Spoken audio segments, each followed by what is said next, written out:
Tumatapang ako, kaya sinubukan kong pumasok mag-isa dito sa Japanese Tunnel na matatagpuan sa Botanical Garden dito sa Baguio City. Merong tunnel papunta dito, pero wag daw lumigo. Dumiretso lang, di natin alam kung anong meron sa pagligo. Oh my gosh, ang dami. Sa part na ito, kinilabutan na ako kasi akala ko may mga kasama pa ako dahil may mga yapak naman ako naririnig. Pero wala, mag-isa na lang pala ako. Ayoko na guys, mag-isa lang ako. Tapos sa lamig. May kasama na ako guys. Parang layo pa eh. Di ba? Tatlo tayo. OMG! Malayo pa ba?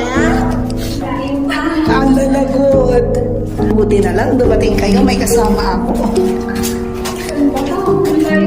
Kaya nga. Hello! Oh! Hi! Hala! What's that? Naku, ba't ang lamig? Finally, may natatanaw na akong liwanag. Makakalabas na rin kami sa wakas.